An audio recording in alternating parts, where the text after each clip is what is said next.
Welcome, everybody. It is 2022 and the third annual Women of Fantasy Football shows. Founder of Club Fantasy here, Joshua Hudson, one of the co-founders of Women of Fantasy, and we are extremely excited to get this going. We've been running our first set of raffles for the last week. We're giving away a signed Joe Montana jersey, a signed George Kittle jersey, and we've raised a lot of money so far for our scholarship fund for GALvanize, which was founded by Fox Sports reporter Laura Oakman. This week on today's show, we are getting to know, once again, one of the first Women of Fantasy guests, Jen Piacenti, now with Sports Illustrated, and Samantha Previte from the Action Network.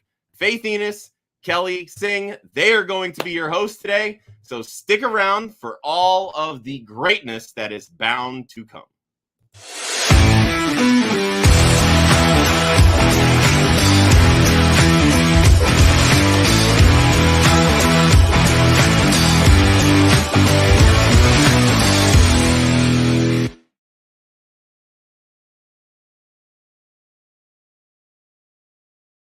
To our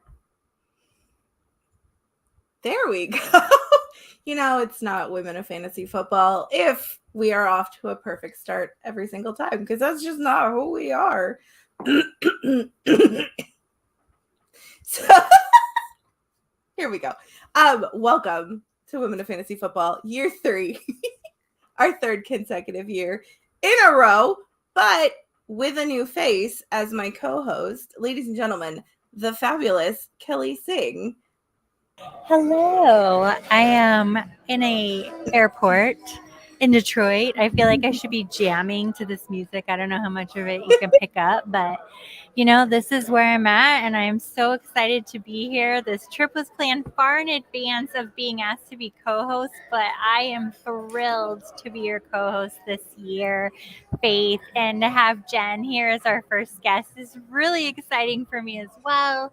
So I'm going to mute. I'm going to pop in now and then, and please forgive me, everybody, and enjoy this show because it's really an exciting thing that only happens once a year. Once a year. And like Kelly said, it's a once in a year event. So if you're usually watching Ryan, Josh, and Joe at this time on Wednesday nights, I'm pretty sure that we're prettier than them. So I won't even apologize for that. And we have it's been too long. I forgot the amazing Jen Piacenti here with us. Jen, how are you? I'm so great, ladies. It's so nice to be here. I'm honored to be the inaugural guest this year. And you're in for a real treat with Samantha after this, everybody, because she's amazing. So this is going to be a lot of fun. Everything's great, Football season's here. That's fantastic. So for those of you who are just joining us for the first year or maybe the second year, you aren't aware of this, but Jen actually joined us in our very first year of our Women of Fantasy Football shows. And so since then, she is just continued to become amazing. She's actually kind of changed where she does her thing. So Jen, tell us what all you're doing now. Yeah, so when I first did the show a couple of seasons ago, I was very proudly at Fantasy Alarm, one of the best places in the business, smartest group, amazing colleagues. But I was fortunate enough last year to join the team at this whole reversal thing. I'm not good at it. It gets you. Sports Illustrated, as you can see here. So very proudly, all my stuff now is at Sports Illustrated. I'm also on SiriusXM. I'm a host on SiriusXM Fantasy Sports Radio. In fact, this week you'll hear me on Fantasy Dirt the rest of the week with Lindsay Rhodes and Amber Theo Harris to talk about Women of Fantasy Football. It is Girl Power Week. We are so tune in. It's going to be awesome. Yeah, and then I'm also still at Extra Points Network. You may have seen my podcast there with Jerry Ferrara, and then I'm continuing the podcast. It's myself and Eddie Murphy now. So here we go. That's fun. So you mentioned that you are on SiriusXM, and for those who don't know, Jen is not only beautiful, smart, badass, and stunning, but she has not only a voice for radio, but she has a voice for Broadway. For those of you joining us, yeah, I know she's amazing. I won't make her sing because that's just hardcore, but no, she's amazing in like all of the things that she does. You're very kind. I mean, I might want to hear her sing. Like, could I be that one that's like, sing us a song, Jen, sing us Kelly, a song. just because it's your last name doesn't mean you have to be that person. Man, I'm kind of jealous. Her last name is Singh. God. There's a silent H at the end. Yeah. I mean, my parents almost named me Melody, which would have been hilarious. But yeah. Can you imagine kindergarten you trying to spell Melody Piacenti? Can you imagine? It's hard enough just to spell Piacenti. It's hard enough to say Piacenti if you're not you. It's taken a while. No. So, you are a member of Scott Fishbowl 12. Mm-hmm. Hey, girl, hey. But I saw your pictures. You had the amazing opportunity of drafting live with Kelly in the room in Los Angeles at the TrophySmack headquarters. Tell us about that experience. It was phenomenal. First of all, the headquarters is like, I don't know, living in a frat house, but even better. Because there was less of that, desperate frat house boy energy. It was cleaner. Literally, we were bowling. There is a bowling alley inside. I saw that. We played darts. We played pinball. I suck at pinball. Did okay at darts. Cannot play pool. This is embarrassing. I'm not proud of that. I cannot play pool. And then we did our draft, and it was phenomenal. Austin Eckler got put up on the big screen. It was just great, and meeting so many people. I know who's that? What? No biggie. Nobody knows who that is. Was there. Lindsay Rhodes was there. Tom Everett Scott was there. I mean, it was just fun. But more importantly, all of you guys were out there. You guys in the LA area were so cool. It was so fun to hang out with everybody, and we all just love the same thing, right? It's just cool to be around people that love the same things you love, and just like. It was great to see people, period, because after this last few years of COVID and not feeling like you can hug people and just be around people, it just felt great to just kick back and enjoy actually meeting your Twitter friends. Like they actually have, skin and bones. And they were real. You're real people too. That was my thought was, wow, this is so amazing to get to see these people up close and personal, especially since I am now a resident of Orange, California for 2 weeks out of the month. It was really nice to make friends. And so being able to see you guys in person and be like, hey, text me, let's connect next time you're in town. And it's more than that now. I had somebody take me and look at apartments. I had somebody take me out to eat. I have somebody to hang out with now. And it's a real community, a real live community. It's really nice to hear that too, because I think sometimes on social media, there's a very toxic feeling, and it can be very, everybody's trying to have the best take and be smarter than the other one and be clever. And in reality, like we're all kind of the same, right? We're all really on the same team. So it's nice to kind of get together and be like, yeah, you know what? Let's be friends, because in reality, this community is actually very welcoming. Oh my gosh. Yeah, for sure. For sure. Absolutely. 100%. And I am also, hopefully, we're going to be able to dive in soon. I don't even know that I got to tell Faith about this yet, but with TrophySmack and myself now being the vice president of marketing over there, getting to help with you and Lindsay and Fabs as part of this whole like ladies league. We're cooking up some sort of project. I know it's going to be amazing, and stay tuned, peeps, for that. You heard it here first. And no, Kelly did not tell me that before she told the rest of you. So I'm not bitter. Anyway.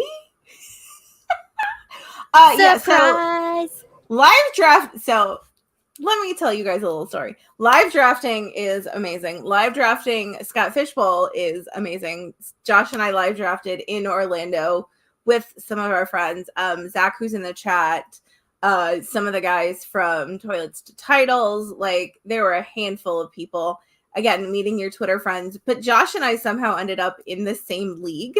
And so I am part of Club Fantasy. I mock with them every Monday. Josh is usually in those mocks talking about his people. I was picking at 5, Josh at 4. So I literally sniped him twice, one of them of his guy, you guys can't see him, but he's shaking his head off camera. He legitimately yelled loud enough for the entire room to hear. And our friend Zach, who is in a different league, walked over and knew immediately what happened. He said, "Did somebody take Deontay Johnson?" I said, "Uh-huh." And Zach goes, "Was it you?" I said, "Uh-huh." It's so good. So right? just that in person, like, because it's just a different kind of feel in person than online. Yeah, online drafts can be fun, but you don't get that smack talk. You don't get the camaraderie. You don't get that, like, good-natured ribbing of, there's just something about being in a room with people who have a like-minded interest. Absolutely. And if you guys have never done an auction league, I would encourage you to do that too, because it takes it up even another level. Because then when you know that he likes Deontay Johnson, instead of having to take Deontay Johnson, you can just get him to spend his whole budget. It's amazing. It's so much fun. That sounds truly amazing. Yeah, you just one up them and you know they can't tips. stand it and they keep trying to outbid you, and then they're like out there because this is their guy, so they can't leave without their guy, and then like they have nothing left and you're like getting all the bargains at the end. It's so much fun. Man, Josh, Jen's just out here like helping me. Yes. All the psychological warfare. Yeah. Yes, girl. It would be like very difficult for me though, because everybody knows like I'm obsessed with the position of tight end. And so they basically would just be like, let's just buy up all the tight ends. Because you know what, Kelly? They're going to leave Cole Kmet just for you though. Okay, like, good. I'm here for it. Unless you're in the same draft as Chris Molina, Cole Kmet is all yours, because we know that the rest of Club Fantasy isn't touching him with a 10-foot pole. Really? I'm here for it. Are you, Jen? Because I'm here for it. Cole Kmet, second most targets on his team last year, better catch rate than Darnell Mooney. He can only have positive touchdown regression. Inexperienced quarterbacks go to their tight end. Kmet, baby, tight end 13. Boom. Bring it. Oh, Jen, yes, were you surprised at how many women were at the live draft? I actually was pretty surprised about that. Oh, here's my club music again. I was a little bit surprised in a good way. And Sam, is she the sweetest? I finally got to meet Samantha Holt. Is she? I am so excited to meet her this weekend. So excited. You're gonna love her. I'm so excited. Love her. Yeah, it was great. There were lots of women there. I think next year there will be more.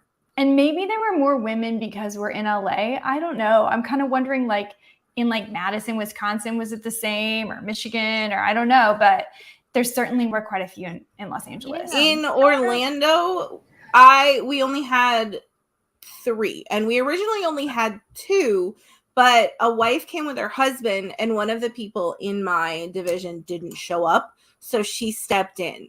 Otherwise, we would have only had 2, but we had 3. That's really cool.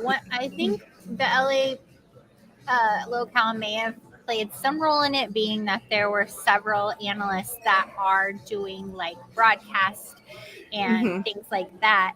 But there were also a couple, I think 3 or 4 husband and wife pairs there drafting. And there were some women there with their partners who were just super interested in what their partner was doing on the weekends. And so I got to meet a couple of nice ladies that were in that situation. And then my friend Janicia came, Laser Jane on Twitter, but she was just there hanging out, not necessarily playing. But I was like, wow, I love these like couples that are all there participating in this together, and that definitely fosters probably good relationships, but it also helps to increase, seeing more women out there doing what they love. I got my nails done tonight, and if you haven't seen them on Twitter, they're amazing and they're very relevant to this week. And the girl sitting next to me, we got to talking about it because she heard me talking to my nail tech about fantasy football and trying to explain it to her because she legitimately just didn't understand. And so we started talking about fantasy football, and she's like, yeah, I'm the only girl in my league and I kick ass every year. And I was like, that's fantastic. And I mean, women are better at fantasy football. I'm sorry, dude. You can listen to this right now. I'm going to tell you why. You guys are way too emotional. which is so ironic. So emotional about your guys and your players, and we're like cool and calculated. Like, yeah, we have guys we like, but like in reality, we're way more level-headed and rational than men when it comes to fantasy football. Oh, for really sure. Believe that. If you have ever watched Mock It Like It's Hot on Mondays at 11 a.m. with Club Fantasy, this past Monday, Josh was in the draft and he got sniped in a mock draft and got so pissed in a mock draft. It wasn't even a real draft. He was pissed in a mock draft. I'm like, bro, it's a mock draft. Like, relax. You ain't even getting to use this. Chill. Speaking of that, it's like, Jen, do you find that men offer women bad trades because they just think we're going to take them? Let's touch on that, because I honestly feel that. Happens to me all the time. 100% I do. And it happens to me not so much anymore, but especially when I was first playing, I would literally get these offers that were like, oh, you saw my name's Jennifer, so you think I'm a mental midget, or you found out I'm a blonde, so you think I'm throwing out all the W's at the M&M factory. Like, what do you think is going on here? You know? So I would get offers like, okay, here's a baseball trade I got. I give you Garrett Cole. I'm going to give up as Jen. Garrett Cole and like say Alex Bregman, and you're going to give me, I think it was something like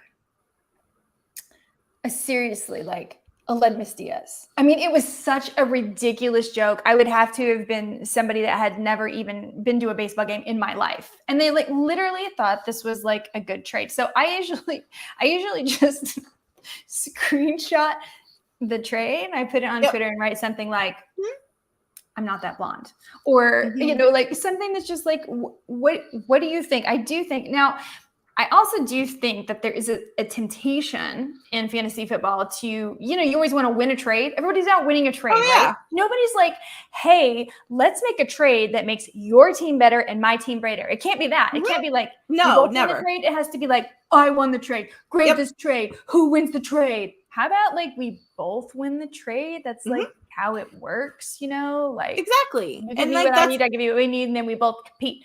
So there's all of that. So I think there is some level of that, and that happens even amongst guys to guys, right? You're trying to like win but they gotta it's like a pissing contest. They gotta prove who's better. Absolutely. But definitely my fish is bigger than yours. The trades are like honestly a joke half the time. That is absolutely true. Just like it's true that we get more inappropriate DMs than men get. That's just true. And also when we decline the trade, it's even like worse, because then they'll start saying, well, you don't know what you're missing. Obviously you don't know that you're hurting in this position. And I'm like, sir, obviously I know that you're hurting in this position, and let's work together on this and not sit here and bash me and try and guilt me into accepting your trade. So if you know anything about me, I am not a big fan of trading, mostly because I am just not very knowledgeable in all of that stuff. I just don't feel comfortable doing it because it's just not something I do. So if I get a trade request, it immediately goes to 6 different group chats to tell me, hey, what do you guys think? Because I know I'm going to get a variety of answers. But there are even still some trades that, sure, I may not be comfortable in trading, but I also know that I'm not about to give you Mac Jones and a 2023 first for Alberto. Like, no. Like, even I know enough that that's not going to happen. Right. And a lot of times I'm just like, decline. And I just don't even say anything. They're like, oh, don't you want to like back and forth? No, I refuse to even acknowledge your lowball trash. I ain't doing it. I mean, what do you think? If somebody sends you a really bad trade offer, do you instantly decline it, or you just ignore it? Like, because sometimes if you ignore guys, they like bother you more. They love that. They love being ignored. So they do. My favorite move is to like leave it there for days. And then I'll be like, oh, I just saw this. Decline. I've done that before where I'll see the chat or like the trade request, and I'm like active in the chat, And then they're like, hey, I sent you a chat request. And I'm just like, I know. Just don't say anything else. Because I can be really petty sometimes. It's fun. Did we ask Jen how she started playing fantasy football? Because that would be a really important thing to know, I think. I want to know. I know you probably talked about this last year, but I want to know. So I started playing fantasy football really because I was already playing fantasy baseball and I didn't want to quit playing year round. So I started playing fantasy baseball when I was in New York, and I was in New York to, sing, act, and that was my career. And on the side, I started playing fantasy baseball because I love to watch baseball, love to go to the baseball games.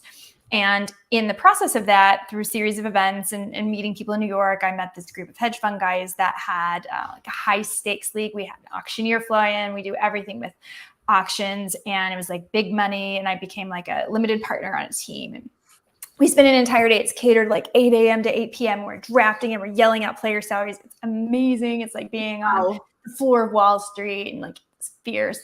And it's like a whole season thing. So in the course of that, an auctioneer they had flown in was Jason Collette, who's a tout. And I met Jason Collette. He invited me to Sirius XM to watch the tout drafts. And basically I met people, and the rest is history. So I started playing baseball, then I started playing football, and I really just kind of found my way into this whole thing through the back door, like just randomly fell into it, and feel very fortunate. That's amazing. So you play fantasy football, you play fantasy baseball. Not only do you play fantasy baseball, but you are like all over my Twitter on helping other people play fantasy baseball. Oh no, don't be sorry. I love seeing your face. But so you do fantasy baseball, and then a friend of ours, a friend of the show, Chris Robin, also does fantasy baseball. And I look at your guys' like stats, and I'm like, no, it's a lot. It's so much because there's so many games. It's a lot. I feel like fantasy baseball day. So fantasy football is like a once a week thing, and like you check your waivers and all that stuff. And so I feel like fantasy football is a gateway drug, and fantasy baseball is like hardcore. I tried playing fantasy hockey one year, and I was like, no. There's too much going on. No. Fantasy baseball is very, very involved. And it's funny because my Bill Enright over at SI, who handles our fantasy betting department, a few weeks ago, he's like, well, since it's really slow this time of year. And I was like, I'm sorry, slow for who? Slow for who? I'm watching baseball every day. I'm looking at stats every day, and I'm starting all the fantasy football work. So who is this slow for?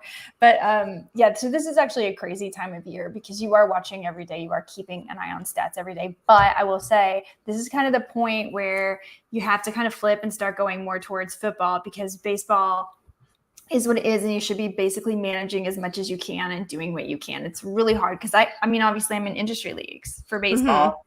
And I'm in industry leagues for football. And by the way, I know a lot of people have asked me to join leagues and do charities, and I try to do as many as I can, but there does end up being a point where I just physically can't manage. And there's a point where I don't want to have a team that doesn't perform well. And I have, like, occasionally I overbook myself and I just don't have enough time to make the teams good enough. And I like to have competitive teams all the time. So if I ever say I can't, I'm sorry. I will try to get to it next year because I do like to play, and especially in all the charity leagues and all of that. But it does get a lot because the baseball and football overlap. Oh, wholeheartedly. Sure. Totally understand that. For those of us who don't play fantasy baseball, I know. So fantasy football usually ends the week prior to the actual last regular season game, simply because a lot of people, like a lot of teams who are playoff bound, they don't play their starters just to keep them healthy and all of that stuff. And a lot of times fantasy playoffs start even before that. So how does it work in fantasy baseball? Because we all know the playoffs start in October. So fantasy baseball depends on your format. So if you're doing head to head, it's similar, right? Where it all stops early. So yeah, you could already be out of it at this point, depending on how your league is built. But most of the time you're in what's called a rotisserie league, which means you have like Sorry, I'm hungry. You have stat categories. So it's usually a standard 5x5. So you have like your 5 hitting stats, you have your 5 pitching stats. Now remember, fantasy baseball, unlike fantasy football, is not just offense. It's offense and defense, right? You got all the pitching, you got all the relievers. So there's a lot going on. So what you do is you just try to accumulate the best numbers you can in each of these categories, and then you're ranked. So if you have the most runs scored, you get 12. If you have the second most, you get 11 points. And then you get a total point. So that allows you to play all the way to the very last game of the regular season. Everybody. I just like the way you did that. Exciting. Does that make you want to play fantasy baseball, or make you like only want to play baseball? It just reiterated how much I don't want to play fantasy baseball. Fantasy baseball is how I got involved in fantasy sports with my dad. And it was on paper, though, like paper and pencil and newspapers. And he taught me like how to do fantasy sports. So it's near and dear to me. Baseball is very hard. I'm not on any fantasy baseball leagues currently, but I have been doing a lot of DFS and a lot of props this season. So maybe next season I'll be ready. I'll go to you, Jen, and get absolutely. And in the meantime, it's so nice because now with like Prize Picks and Underdog and all that, you can just like dip your toe in with like props and things like that. It's fun. And DFS obviously you can do too. Pretty much anybody can play DFS unless you're like in Hawaii or Arizona, I think it is. That's rough. Yeah. Florida's laws have gone back and forth on whether or not we can do online betting and DFS and stuff like that. So, all right. I'm going to ask you a question that's not sports related. Okay. I'm ready. Related to your first love. Okay. If you could pick any Broadway show to be the lead in at any point in time, what would it be? Oh my God. There's so many. I know. Okay. I will say this is like not going to be a popular one. It's probably Carousel. I've always wanted to play Julie Jordan in Carousel. Probably nobody even knows what that is. I would also love to play The Witch in Into the Woods, or Cinderella and Into the Woods. Would love to do that. But The Witch would be like so good, right? To play the bad character. Love this. Yeah. I always wanted to do Phantom, though. Like, okay, so I used to be a Phantom, little girl. You like, but I used to walk around. I have a long history with Phantom. I have a long history with Phantom of the Opera, so I have a lot of a long story. There's a lot of feelings about Phantom. I have a lot of feelings about Phantom because I have had a long association with Phantom of the Opera, both the tour, the Broadway show, the Germany show. I was in Hamburg for a while. And then I almost was the original girl in Love Never Dies, the sequel. And then anyway, I was too short. And literally, guys, just so you know, Broadway is even worse than the movies. Like you can be down to the final two, like, you know what, we think you're great and everything, but you know what? Christine has always been 5'4" and a quarter, and you're 5'2" and a half. And wow. I mean, I'm not joking. That happens. And let me tell you, if you think fantasy football is a grind, trying to do standing out in line to get for auditions, like all you have to do to like go through the amount of rejection. Now, I say that I was very fortunate. I was very lucky. I sang with New York City Opera. I did the Broadway show with Candide. I did all that stuff. I was very lucky. But it is a grind. And you go from extreme highs of like, oh my God, I'm getting fan mail and everybody's standing at the stage door, to like, nobody knows who you are. You can't afford to eat. You're buying ramen noodles. So, it's give and take. So I went from that very smart career to playing fake sports. Still a smart career. Can it be Christine? Bravo. Okay, that's enough for me. I love that. Kelly, you were talking, on YouTube, but Jen was singing. All I ask of you. That's what he says. He talks. No, but I was saying you were singing, but Jen was singing. You wanted to hear her sing. I did. Yes. Yeah. He sing talks, just like Les Mis. completely sung through. Fun fact, I've never seen Les Mis. Whoa. Never really interested me. Sorry. Mm. Gonna need to fix that.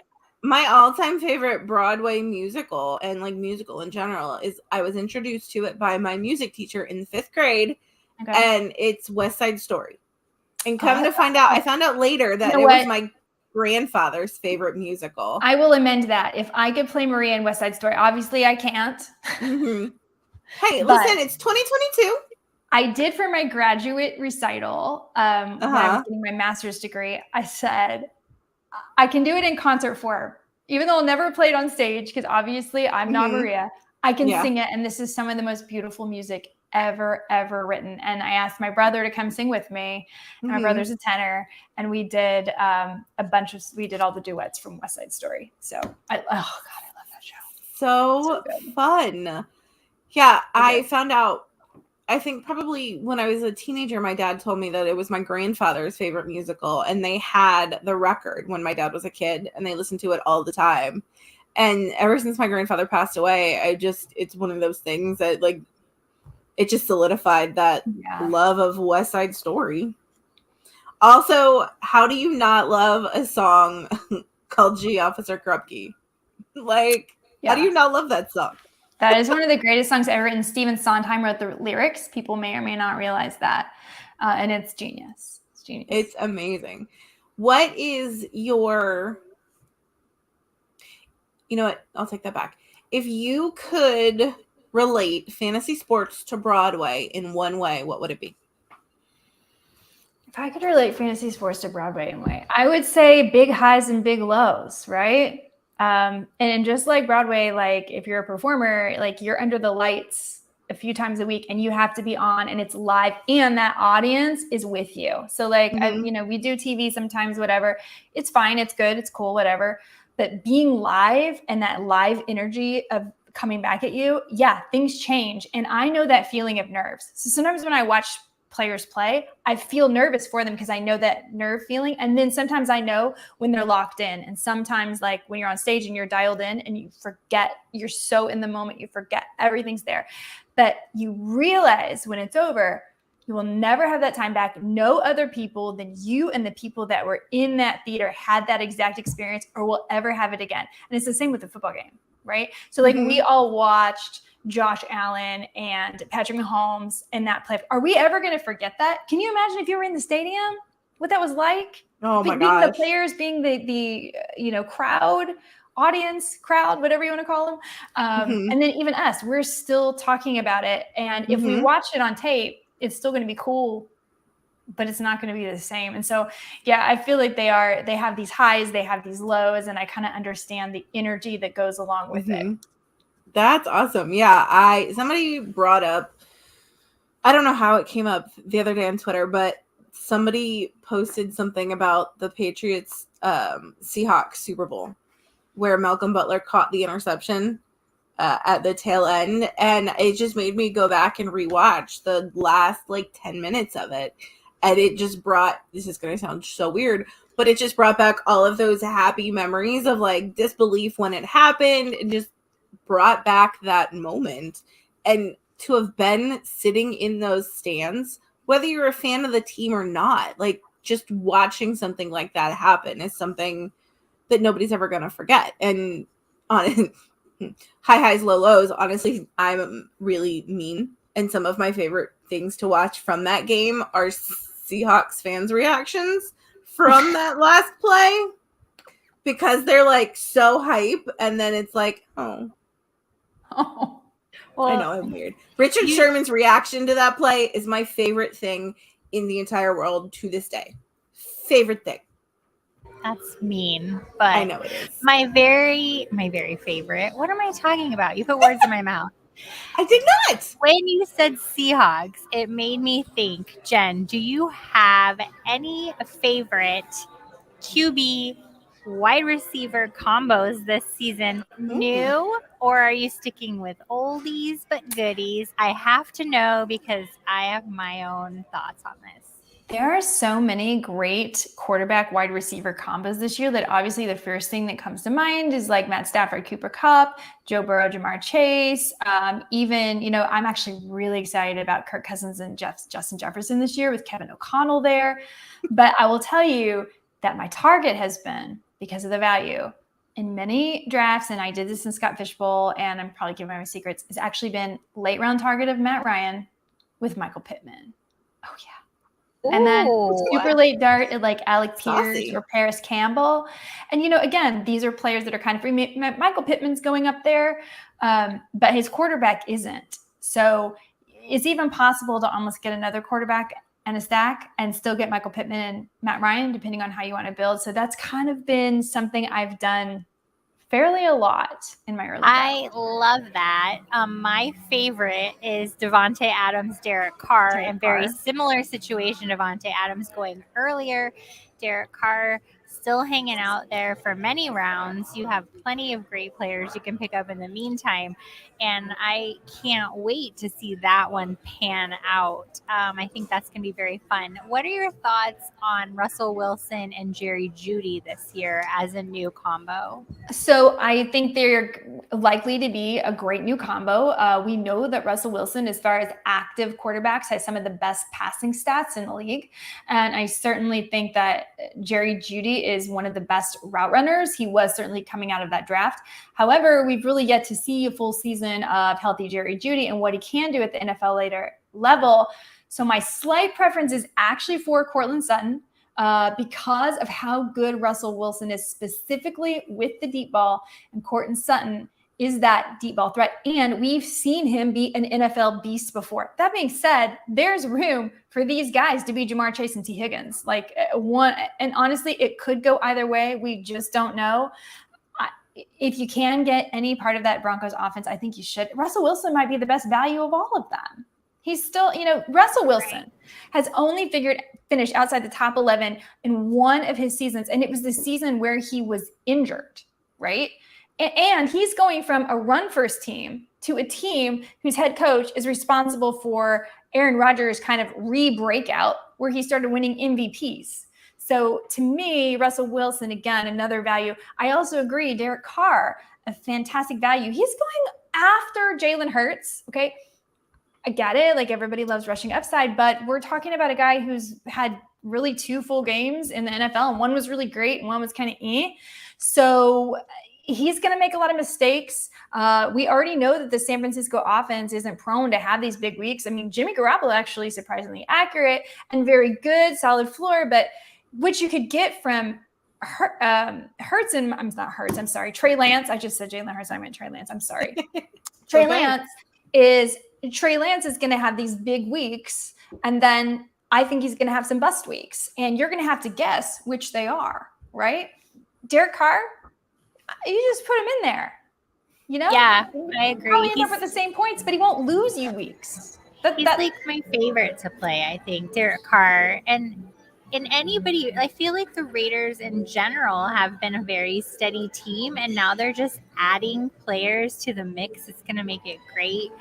Going back to Russell Wilson, Jerry Jeudy, or Courtland Sutton, the Broncos have not had a winning quarterback since 2014. And I only know this off the top of my head because I did an article today that published about this very topic. So I was really curious as to what you had to say. But 2014, since they had a quarterback with more than 10 wins under their belt.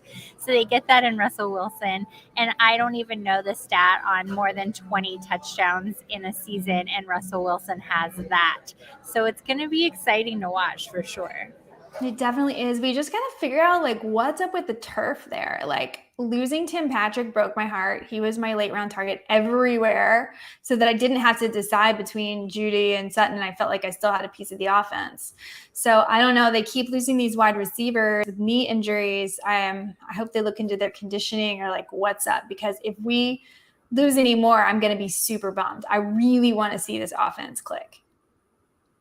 Yeah, that's tragic when that happens. And it's so hard to know, especially for drafts that are happening now and injuries that are happening in camp or in preseason games. It's because teams aren't required to tell anybody anything about anybody's injuries right now. So it could be whatever they tell us is because they want us to know. If they don't want us to know, they don't need to tell us. And so trying to plan for things is just so difficult right now. And I know that it probably sounds like I'm making light of injuries, and it's not what I'm doing, but it's trying to marry the two of, okay, well, this is who they told us about and the injury they had. If that's what they told us, then what aren't they telling us? Are they giving us all of it, or are they just giving us some of it just to keep us happy and just to keep us from haggling them, or is that everything? And so injuries are always tricky to deal with, whether it's playing or trying to manage around them. So we just do the best we can and hope that whoever's questionable now is, in fact, won't be questionable when the season starts. Yeah. Well, that's even the key with the whole Jerry Jeudy, Russell Wilson, if that is to be a thing, is that Jerry Jeudy has to stay healthy. That's the bottom line for it to work at all. Right. So on that note, we are just going to hope that everybody continues to stay healthy. Anybody who's injured gets better and nobody else gets hurt. I mean, I understand that I'm living in a world of rainbows and unicorns right now, but I don't care. It's where I choose to live, and that's what I'm going to do. Jen, thank you so much for joining us once again. Welcome. It's my pleasure, joy, ladies. as always. Before we let you go, tell everybody where they can find you, where they can find your work, all of that fun stuff. Yeah, so you can find me on Twitter at Jen Piacenti. I think it's up there, JenPiacenti. You can follow me on Instagram. My work is always at si.com. I write for both fantasy and betting. I do love the betting too. So you can find me there. You can also follow my betting picks on Sharp Rank. I'm completely transparent with my picks. So you can see if I'm winning or not, and how the picks are going. And so you see that we really do try to put, it is content, it is entertainment, but we also really think through and try to do our best to give you guys winners. So you find me there, and you can find me on Sirius XM tomorrow and Friday, and then next week as well. So check that out. That is fantastic. Once again, Jen, words are hard. Jen, thank you so much for joining us as always, and have a great season. I hope you make the fantasy baseball playoffs. I hope I'm rooting for you. Thank you. I just will never do it myself. So I'm living vicariously through you. I can't really recommend it. Thanks, guys. Have a great series. This is wonderful, and it's super exciting all you're doing to help promote women in fantasy football. And it's wonderful to have colleagues such as yourselves. Thank you for all you're doing and for being a face that women know and love, and hanging with the boys and kicking ass. Yes, I'm out, Raven. Thanks, Jen. Thank you, Jen. Speaking of Rave, it's a great way to introduce our next guest. Who is a great way, but this is also a great way, Faith, to outro myself. We are introing a new guest, and I'm outroing myself only because it's not because I don't want to sit on this interview, because I do. I love Samantha. She's one of my first probably female follows on Twitter that actually followed me back, and we got some good banter. There she is.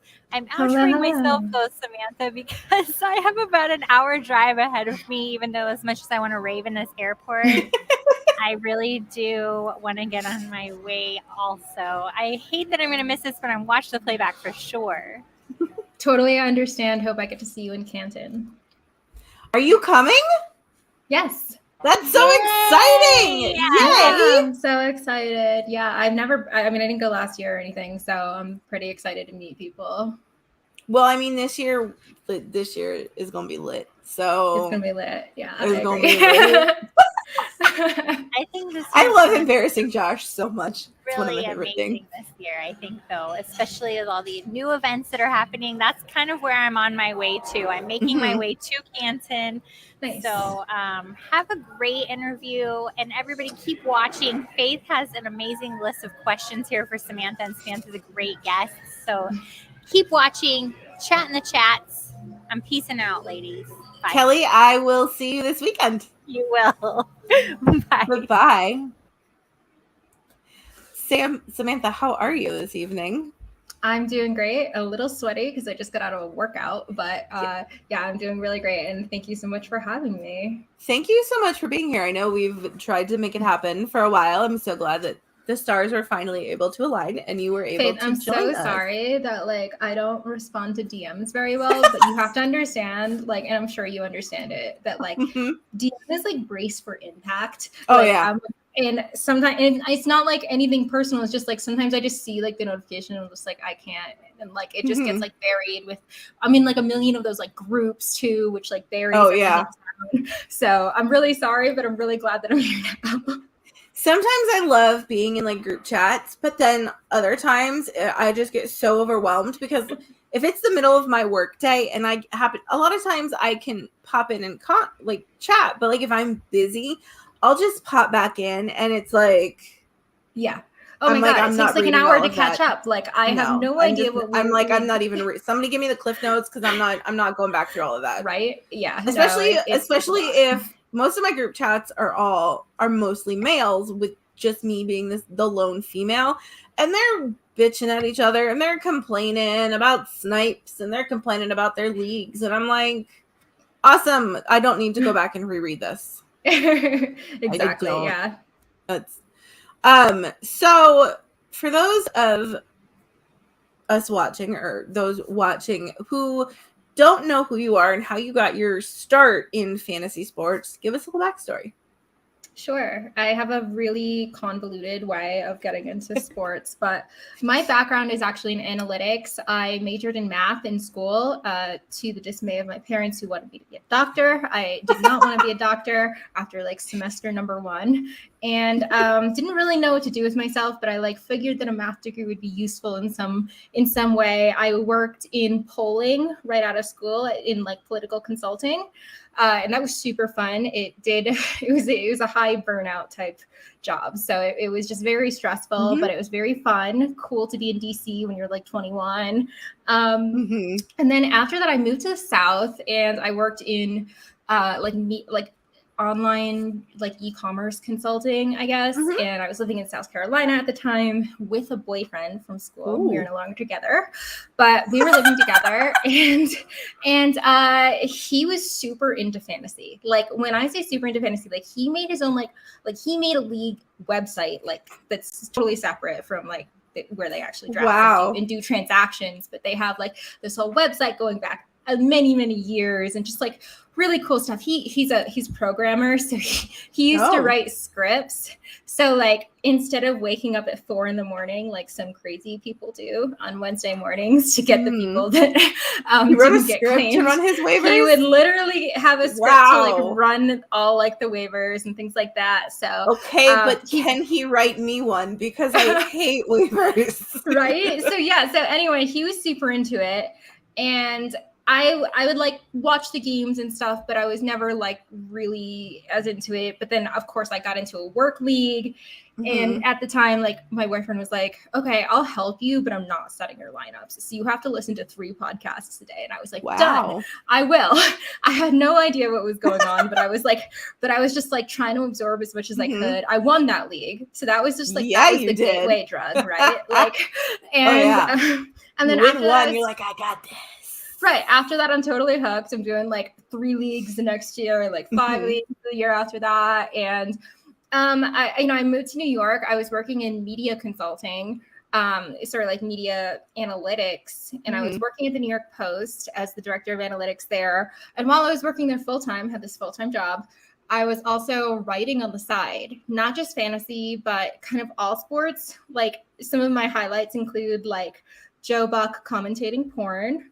I'm sorry. What? Wait, hold on. No. Hold on. We're gonna have to go back to that. Josh is dying in the background right now. I'm gonna need you to. We're gonna need some more details on that one. I guess during the early shutdown days, when there were no sports going on, some adult website made an offer to Joe Buck to keep his skills honed, because he wasn't commentating any sports anymore, that they would offer him all this money to commentate adult activities. And it was just like a hilarious story. Like, we got the PR pitch for it, and I was just like, oh, you gotta write about this. Like, it's too good. And he like leaned into it too, so it was really good. Lord. Like, he and his wife were kind of like talking about it back and forth on Twitter, so it was really cute. So that was the kind of stuff that I was covering at the New York Post. Things like LeBron James eats like crap, says Tristan Thompson, like all insanity. But obviously, like, fantasy was my first love, and I ended up getting Exactly, this. Gemma. And I ended up getting this full-time offer from Action, which like I didn't even know was ever an option, to be honest. Like, and I don't know if that's maybe just like selling myself short, but also being realistic, because this industry is so difficult to break into and so difficult to differentiate yourself in. So I didn't think it was real until I basically had the offer in hand. Like, I went through like probably 7 rounds of interviews with these people, and I still was like, I don't know if it's real. It's probably not going to happen. This isn't a real job. And, you know, I still have to explain to my mom that it is a real job.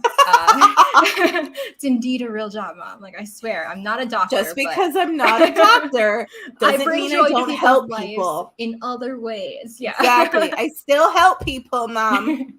Yes, I just help them set their lineups. So anyway, that's pretty much my weird little path into this. I was doing all this stuff on the side, not getting really compensated for it, but just for the love of it, because I really loved it, and as a lot of us, you know, do it just because we truly love the sport. So I'm really, it's a dream come true. It's very cliche. It's a dream come true to be working in this field full time. Hey, we love cliches. I tend to ask this a lot of our guests, but as somebody who started in, first of all, God love you for majoring in math, because I don't like numbers. That's why I'm an editor. I prefer words to numbers. and I totally understand that. I was always a history and grammar person. I was never a math and science person. So people who do analytics and numbers, I'm just like, good for you. I still am confused by them. So for those people who are, let's say, in one position and have the idea, but are in the same boat as you and think that's never going to happen, like that's never going to make it. What's your one piece of advice to them?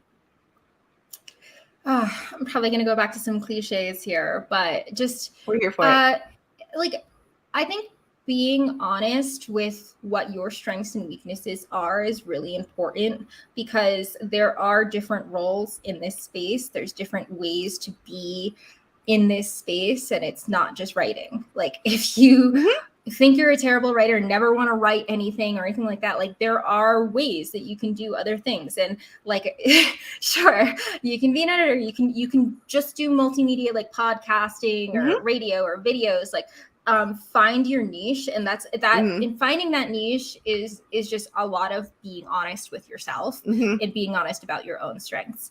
And sometimes that's hard. And I think that, like, there's a level of also like being humble and asking other people in the industry to, like, you know, do you think this is like, what do you think of this? Like, I value your opinion. Do you think this is a route that I should pursue? And things like that. And just like in that same vein, just really trying to be yourself. Like, that is so cliche, but I swear, like, some content creators think that, like, you know, they can just go with this shtick all the time, which is, like, at least to me, very transparent. Like, it's so easy 100%. To see through that. And it's like very like short-term gains, but like long-term just has diminishing returns. So the better strategy, the better long-term strategy, if you actually want to do this as a full-time career, is to not just like do something because you think that, like, you need to be saying this hot take about Lamar Jackson's day or like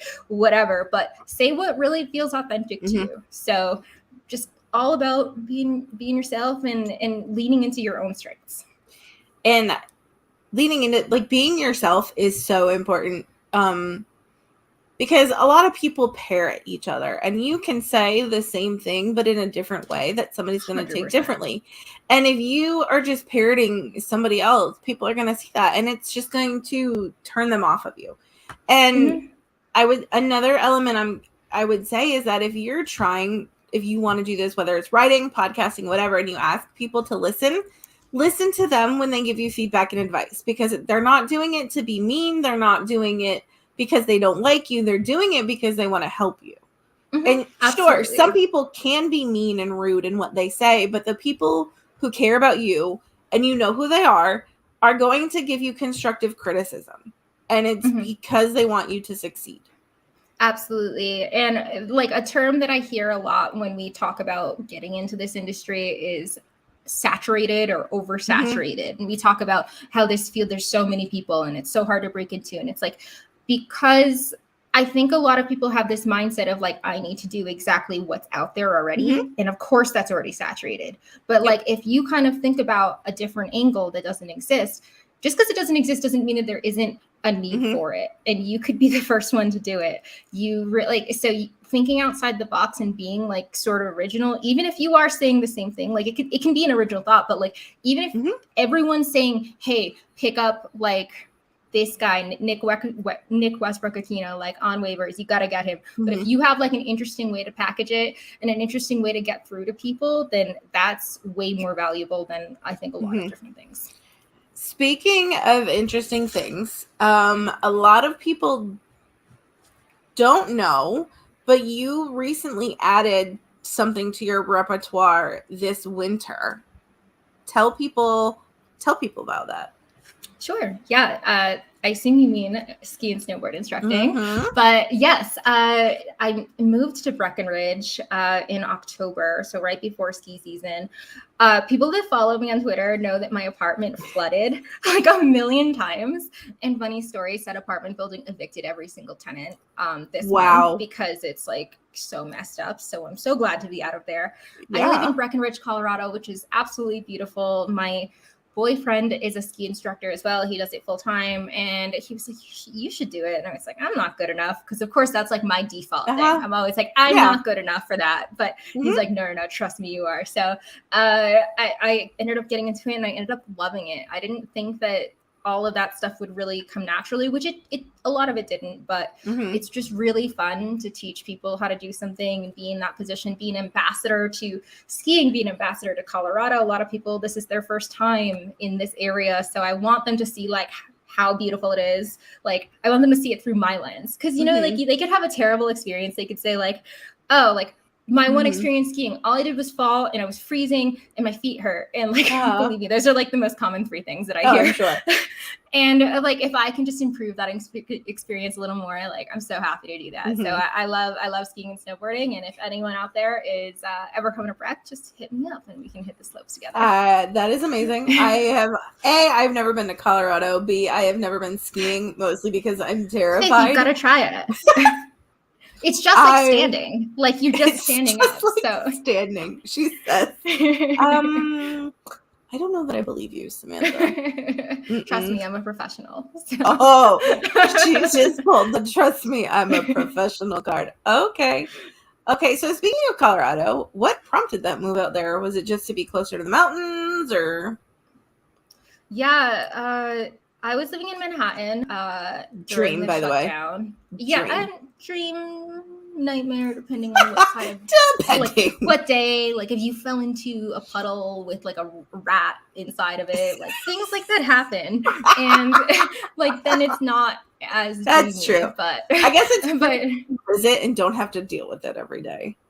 Sure. And like, believe me, I loved it. And I thought I was going to live there for like the next decade, to be honest. Like I was thinking about buying places and I had just re-signed my lease when the pandemic hit. And I think that people, everyone went through different crap like throughout the pandemic. And every area had their different struggles. But Manhattan was challenging because I didn't have a car. We weren't supposed to be using public transit unless you were a first responder, like something like that. I don't know what it's called, required person in life. And I certainly was not. And I lived in this tiny shoebox apartment. I couldn't go to the gym. I couldn't walk outside. Like everything was just like I literally I was unraveling. Like Mhm. it was coming apart. Like the threads were coming apart in my brain. And I just one day, I had never been to Denver before, to be honest. And I Mhm. just like one day told my boss, we were all working from home at the time. And Yeah. I just told my boss, I was like, hey, like I'm moving to Colorado. And whether that's with you or without you, like, I don't know, like you can keep me on. Like, I can't live in Manhattan anymore. And he was like living in Connecticut, this giant house, right? Oh yeah, for sure. And right. So he was like, oh no, I totally get it. Like, and he just like let me leave. And it was a really seamless thing. I packed everything into one little U-Haul pod, shipped it across the United States, and got on a flight with my cat, like a complete crazy person. So that's how I ended up in Denver. But yeah, I just like, I knew I loved skiing. I wanted to be closer to like outdoors, just because I was like, oh God, like I have no idea how long this thing is going to go on. And if I don't have access to exercise and outdoors and fresh air, I'm going to go crazy. So, and then it's just like an awesome place to live. Like Colorado is really cool. It's like a very like chill, laid back, accepting state, and legalized betting, great beer, you know, all those things. If that's what floats your boat, if other recreational things float your boat, like that's legal here too. So it's just like it's a fun place to live. So in the end, yeah, it just felt like a natural place to live for me. Denver isn't called the Mile High City for just one reason. That's true. And also where I lived, I was walking distance to where like the Nuggets and Avs play, and the Broncos and the Rockies. It was like such a sports mecca to me, which was just so cool. Like I literally used to walk by the Rockies every single day. I went to the All-Star game, which was so cool. And so like fun. I think I remember seeing that.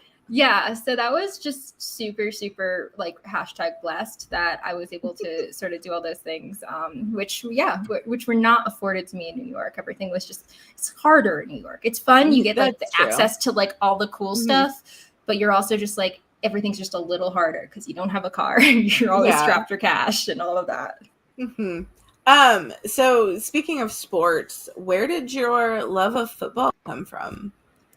Well, I kind of explained how I got into fantasy, which is how I got into football. Okay. Which is not necessarily like the standard path, but there is no standard path.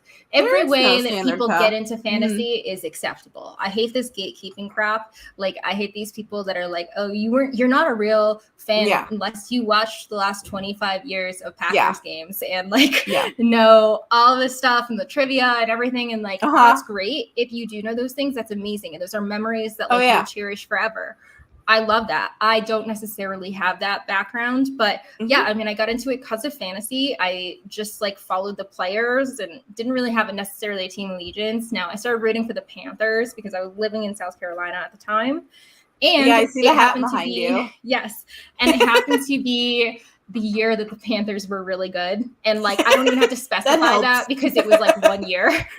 And then like the year the Panthers were good. That's it. So maybe like I'm their bad luck charm. I don't know. But so the year that the Panthers were good, Cam Newton's MVP season, the season that, you know, the Super Bowl where Von Miller sacked Cam Newton and then it all went downhill. So that's kind of been my journey into it. I've obviously like supported the Panthers, but really it's just been a love of fantasy. And I try not to let any of like my elite actual fantasy or betting or anything like that. If anything, I use those things to stay even more engaged in football.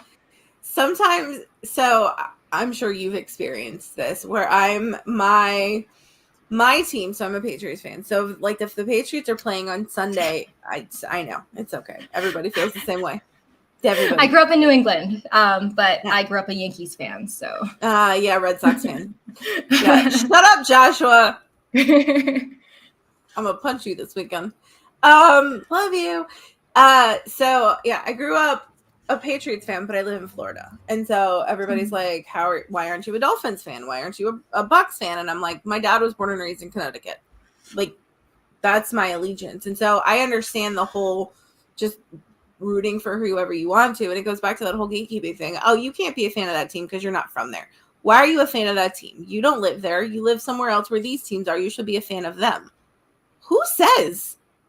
Yeah, who says? Like who just Why? gets to determine that you're a pure fan? Yeah. Or you're a better fan? Like who cares that you are so like it's a sport and we're talking about some weird meta competition of being a fan of a sport. Like, do you realize how convoluted that is? Like, don't we have bigger problems in life? Let's just all agree that we're like all fans of the sport and it's awesome. It's not a competition. Just because you grew up in a household and you're a guy and you grew up going to football games since you were 3 with your dad, that is fantastic for you. I got into football when I was like 14. So no, I don't remember who the Patriots quarterback was in 1982. I don't even know if they existed then because that's how much I don't pay attention to their team history. Josh is dying. I'm honest though. Again, I don't care. I wasn't into it then. It doesn't matter to me. How does know that? from Yeah, now it's on, like it doesn't matter for at least for what I do. Like who the Patriots quarterback was in 1982 has no bearing on like the waiver wire column or start sit column that I write in like the podcasts that I do now. Like it's cool that people have those, like I said, have those memories, have that knowledge. Like it's really cool, but it doesn't make you less if you don't. Knowing who the quarterback was for the Detroit Lions in 1985 doesn't mean that you're going to win your fantasy football league in 2022. Right. Exactly. Like, that's awesome that you have that knowledge, but it's useless at this point. Go play bar trivia. I'm sure it'll come up. And that, like, going back to the gatekeeping thing, like, that is a mechanism of keeping new fans, maybe fans that aren't as like intense. Yes. From getting even more into it because they're like, oh my God, like I can't do fantasy. You have to know all these things. You have to do this. And like, it is just like, people don't realize how detrimental that is to the diversity and expansion of this sport. Wholeheartedly. Fantasy in general. So like it's just something that I think a lot of people have to be cognizant of, even like people that are really woke. Like they don't realize that they're saying things that may be hurtful to like, you know, newer players or newer fans. And like I said, it doesn't devalue who you are if you just picked it up last season. I won my league in my first year, so anything can happen. Exactly. I mean, honestly, I think especially as women in this space, in the fantasy sports space, I didn't really get started playing fantasy football until I think it's been 4 years now, I think. Maybe 5. I think it's been 4. I don't know. It's fairly recent. And honestly, the only reason I'm this far into fantasy football and all of that stuff is because of Josh. The first time I met Josh was at a live draft where I ended up drafting for somebody else. And I just talked about how I'd never done it, how I had no idea what's going on. And Josh was like, all right, we'll talk about this. I will walk you through it. You're going to join a league. This is how we're going to do it. But then, honestly, most of the guys there kind of just, like, they knew I was, quote unquote, one of the dudes, one of the boys. But nobody else ever took the time to walk through any of that or explain any of that. And I think a lot of times fantasy football players, a lot of them are amazing and they're inclusive and they want new people and they're all about helping others learn. But you still have that old sect of just, it's a boys club and we don't want anybody else. And this is how we've done it. This is how we're always going to do it. And if you can't answer any of this, then we don't want you. And so thankfully, a majority of people aren't like that. And so we are helping to continue grow diversity in fantasy sports, like you said. Otherwise, it's just going to grow stagnant and stale and nobody's going to want to play it anymore. No, absolutely. I went to a sports analytics conference in Boston, I would say like right before the pandemic. It's called the Sloan Conference and it's very popular. And I would estimate, and actually it's funny because Nate Silver actually said this on stage. He said, when I look out at this crowd of people attending the conference, I would estimate that 97% of them are like male. And it is something that like, it's really intimidating to be the first. I mean, we're not like the first, but we're still like early into it, in the grand scheme of things. So, but you just know that like doing it now is going to make it easier for like the next people exactly. to break into it. So, and I hear every year more people like betting, more people doing fantasy, getting into leagues. And I love that. Like, I want to hear like, this is my first league. Like, I'm so I want to help you with that or whatever. So yeah, definitely really important to be open-minded and think about inclusivity in this space. And that also includes those of you who are like, Dynasty is better than redraft and want to yell it from the mountaintops. And it's like, just let me live my life. I don't want to have to worry about fantasy football in the summer. Let me live. Let me just redraft a new team every year. Just let me live my life. Okay? I made that Mean Girls TikTok a while ago, and like Dynasty people were Regina George. So oh my gosh, it's perfect. I don't TikTok, but that sounds amazing. I'm too old for TikTok. You are not too old for TikTok. Holy crap. No. TikTok's for everyone. It's so much fun. It is so addictive though. Like that's part of the reason I don't want anything to do with it. You're just like, holy crap, I've been on my phone for like 4 hours. I need to get up in 2 hours. Like, yeah. I've just been looking at like, and you go down such a rabbit hole. Like, I don't know anything about the Mormon church, the LDS church, but there's a whole LDS TikTok like thing, and I just like get so sucked into it. Like, there's all this mom drama and like stuff like that. I know, and I'm like, oh my god, like she cheated with this one. Like, I just like get into it, and I'm like, I have no idea what I'm talking about, but now I've gotten into the drama. I'm weirdly infatuated with religions that I don't like understand. Actually, I say religions, it's really only two. It's Mormonism and Scientology, because I'm like, and when I say interested, not in joining them, but it's just like, why? And so in June, I was in Vegas with Kelly, actually, and one of our other co-hosts, Joe. And so they stayed in Vegas, and I rented a car. I drove to Zion Canyon. Cool. I drove to Zion Canyon one day. And so I made it, to go from Vegas to Zion, you have to drive through St. George. And so literally the entire time I'm driving through St. George, I'm like, I also, I don't watch much reality TV, but I do watch Sister Wives. And one of the daughters lives there. And I was, oh my gosh. Speaking of drama, but it's like a plural family. And okay, we'll talk about this later. Sure. Anyway. Yeah. So anyway, yes, TikTok is a huge time waste. But it's awesome. Time waste in a bubble. You mentioned earlier that you moved to Colorado because you needed to get out more and you needed fresh air. For those who aren't following along on Instagram to see you climbing mountains, how many peaks have you summited now? So of the 14ers, so 14er just means a mountain that's 14,000 feet high. There are 50 in Colorado. Well, it's 54 depending on who you ask. But about 58 14ers, and I have summited 22 unique ones so far. So I've done some repeats, and it is just so much fun. It is, I mean, it kind of depends on how you define fun, but that doesn't sound like fun to me, but you do. It's fun. It's type 2 fun. Have you ever heard that term? Like, no. Type 2 fun basically means like something that you're doing in the moment is not fun, but then you think back on it and it's fun. Yeah. So like, it's like, I can even feel it then. I'm like, I will enjoy thinking about this later, but I'm not enjoying it right now. Oh, yeah. like once I'm safely off the mountain. Yeah. Like, exactly. Like once you're done with the race, you're like, oh, I feel like that was awesome that I did that. But it's so proud of myself, but I'm going to go die now. Or like halfway donut or like carbo load at this point. Yeah, exactly. But basically, yeah, I mean, it's been a really fun journey. It's so beautiful out here. It's kind of the only time too that I don't check my phone. Because there is no reception out on these mountains. That's something that a lot of people don't realize. But like these mountains are all, so Colorado is a big mining state, right? Like that's how it was founded. All these mountains are filled with ores and different metals, and they all interfere with the like cell signals.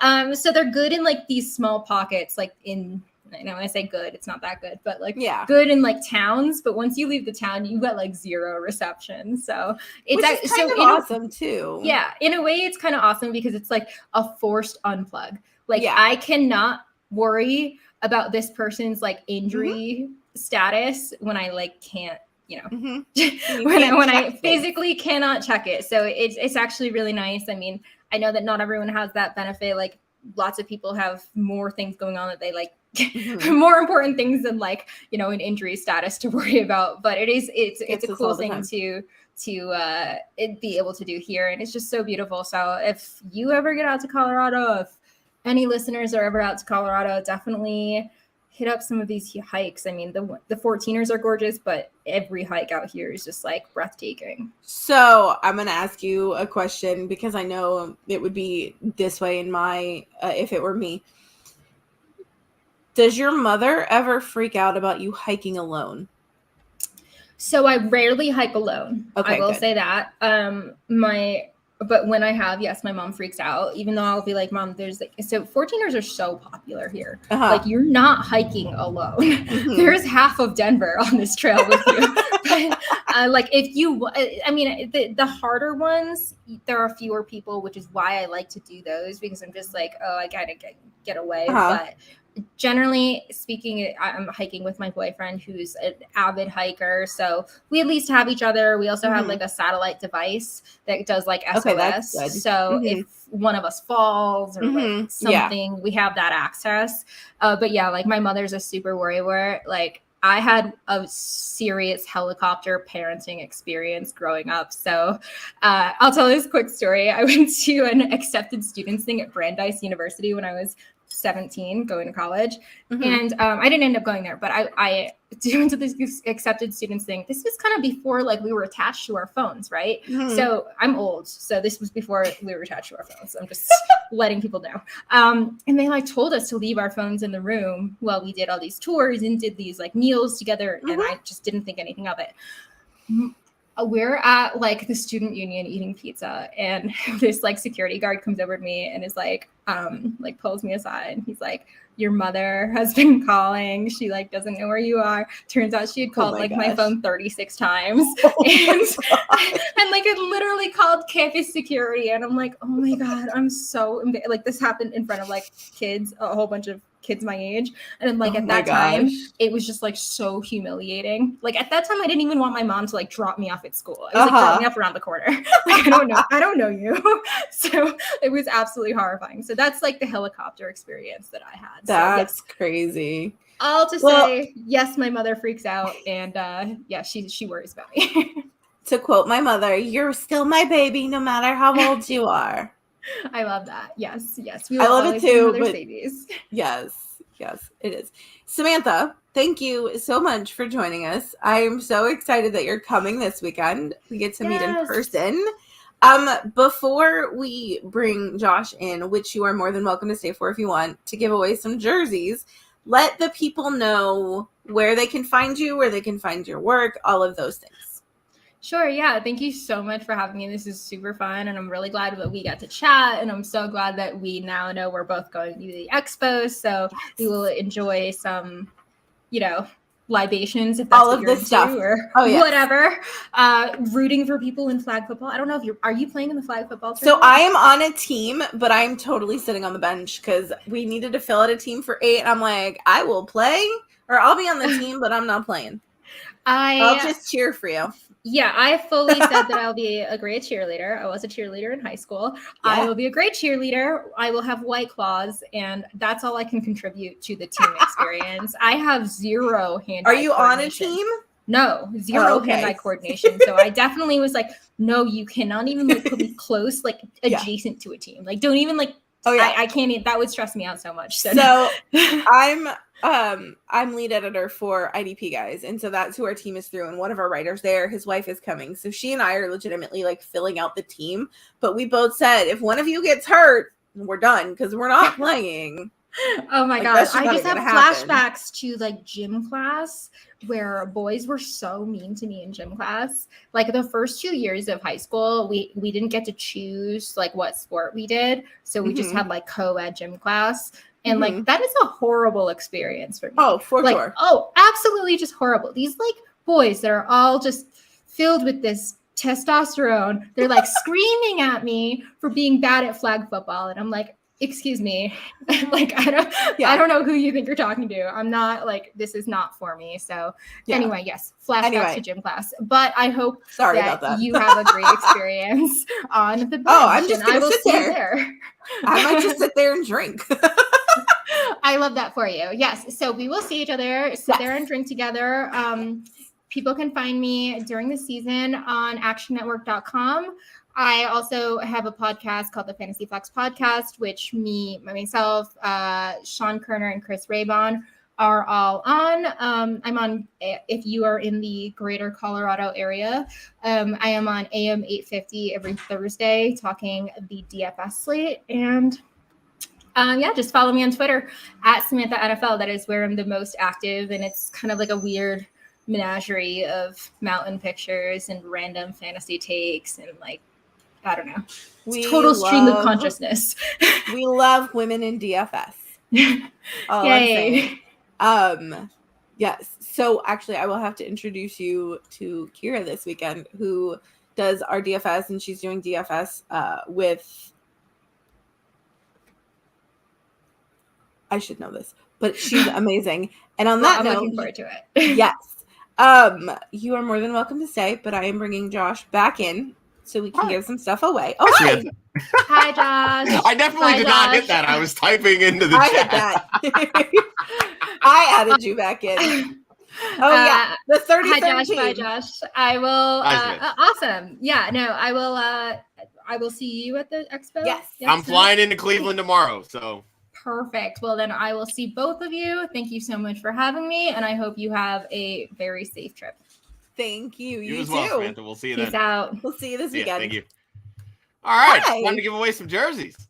Time to give away some stuff. Is Gemmo, are you still in here? Gemmo legitimately owns a third of this draft wheel.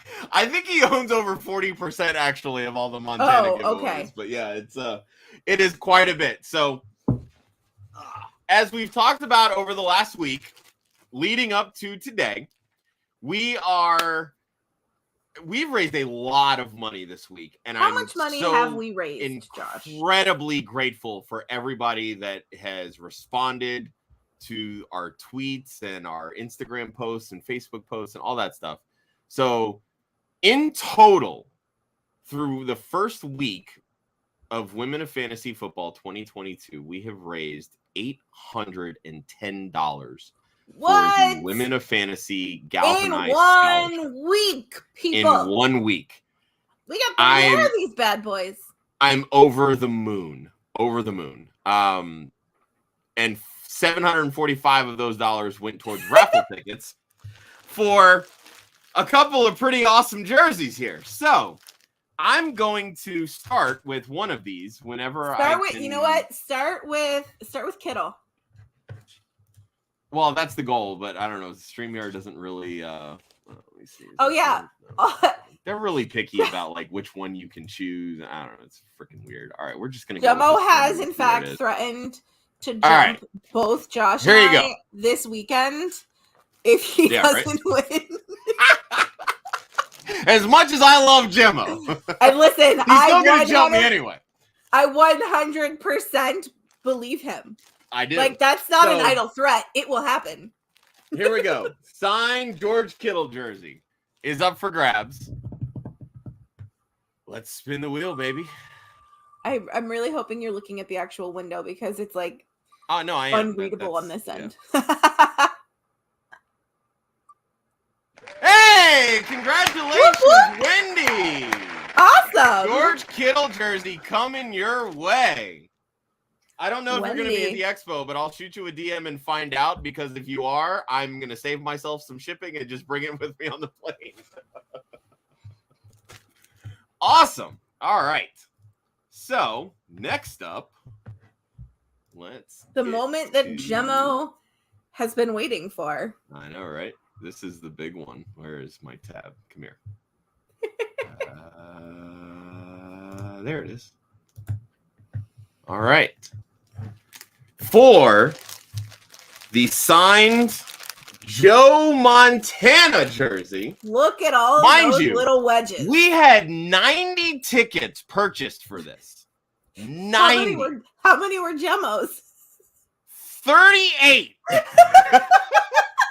$5 a ticket. I'll let people at home do the math. So I Gemmo, we cannot love thank you. you enough, Gemmo, and everybody else that has donated, not just to trying to win a signed Joe Montana jersey, but trying to win a signed George Kittle jersey. But more importantly, you guys are supporting a fantastic cause with what Laura Oakman, Fox Sports reporter, is doing with her organization, GALvanize, giving all of these women an opportunity and the type of coaching and mentorship and sisterhood that comes with being a female in the world of sports, especially in the world of football. So, that being said, who's taking home Montana, baby? We're not secretly rooting for you, Gemmo, but we are. Oh! Mr. Gemmo the Icon! Which means that jersey gets a very special place in Josh's suitcase tomorrow. So we're gonna make congratulations, Wendy, on your signed George Kittle jersey. Congratulations, Gemmo, on your signed Joe Montana jersey. It has been money well spent for everybody because, let's face it, all of this is going to a fantastic cause. And Faith, did I somehow lose you? Because this is scaring me here. I don't want to have to close the show by myself. But regardless, anyway, I guess I'll go ahead and outro the show since I don't know where Faith is at. Yeah, I know, Gemmo. I know. Yes, you're still jumping me. I get it. And congratulations again, buddy. With that, next week, we have a couple more giveaways. If you go to womenoffantasyfootball.com, you can click on the graphic that has now a picture of two new jerseys that are up for grabs. A signed Najee Harris Steelers jersey. And I'm going to bring Faith back in here now because what just happened, Faith? My laptop died. Oh, fantastic. Because you apparently forgot to charge it. Anyway. Well, no. Anyway. It's okay. In a different... So, as I mentioned, signed Najee Harris Steelers jersey is up for grabs next week. And another number 22 NFL Hall of Famer and all-time leading rusher in NFL history, Mr. Emmitt Smith, a signed Dallas Cowboys jersey, is up for grabs. Oh, so, snap. As I mentioned, head over to womenoffantasyfootball.com. You can click on the jersey graphic. It will take you over to the site where you can purchase your raffle tickets. They are $5. The raffle will be open until 6 p.m. Eastern on the 17th of August. That is literally 1 week from 1 week from today. Faith, what guest do we have next week? I was literally going to tell you to ask you to say because I'm on my phone, so I'm not looking. Oh, you can't pull up the show. All right, I guess my I have to close laptop out the is show. dead. All right, I'll close out the show. That's fine. All right, so next week we are inviting Kayla Burton from the NFL Network and Kendall Valenzuela from Matthew Berry's Fantasy Life. They will be joining Faith and presumably Kelly as well. Unfortunately, Kelly had a work trip that she had to handle this week, so we only got half of her, or her for half of the show. Let me rephrase that. So hopefully we'll have her for the full podcast next week.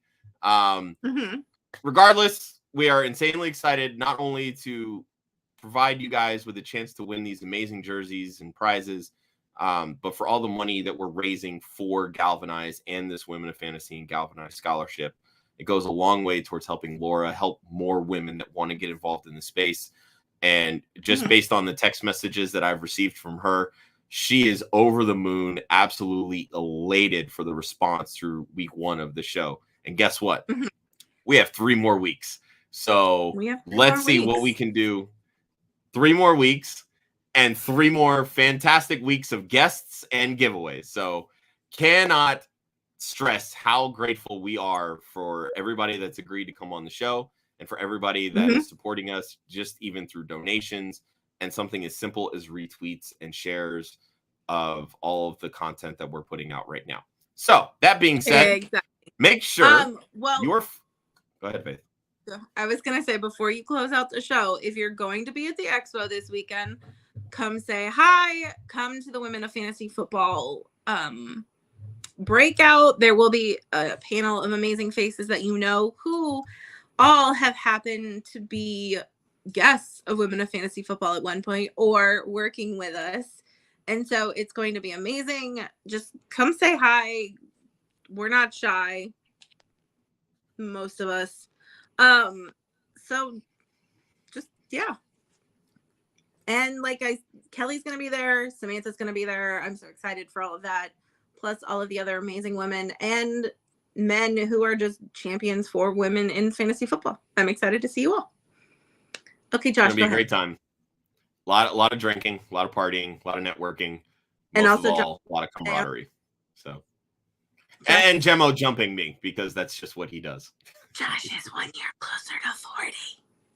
Oh, stop. We're not getting into that. All right, we're closing out the show. All right, make sure you are following Women of Fantasy Football on Twitter. That is at women_of_FF.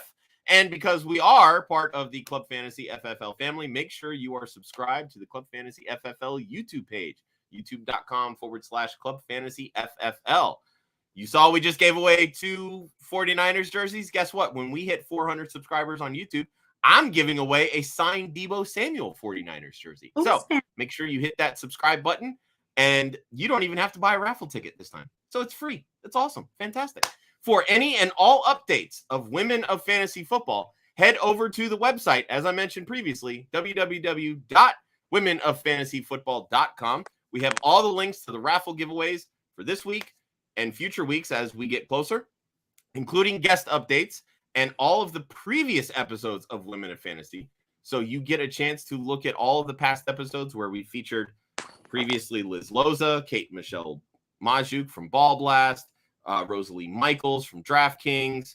The list goes on and on and on. Those Laura Oakman herself. Stefania Bell was with us last year. We've had a fantastic amount of women who have come on with us, and we could not be more grateful for them to come on, share their stories, their experiences, and hopefully inspire more women to not be afraid to join fantasy football leagues or be afraid to share their love of football, because they're smart, just like Jen said. Guys suck. Let's be honest. She didn't put it those exact words. I don't want to put words in her mouth. You said it, not me, so it's not sexist. And that's fine. I'm okay with it. So make sure you're also following us at Club Fantasy. That's Facebook, Twitter, and Instagram at Club Fantasy FFL. The URL is important. It's very important. Very, very important. The URL is clubfantasyffl.com. You get a very Nate learned that the hard way. You get a very different Google search if you leave off the FFL. So, as we like to say on No Punt Intended, defense wins championships, offense wins fantasy. But and here at Women of Fantasy Football, we are here to remind you that it is not just a headline, it is a movement. We will see you all next week with Faith and Kelly once again hosting, Kayla Burton from the NFL Network, and Kendall Valenzuela from Matthew Berry's Fantasy Life. We'll see you guys next week or at the Expo this weekend. Yeah. See you, everybody. Bye, y'all.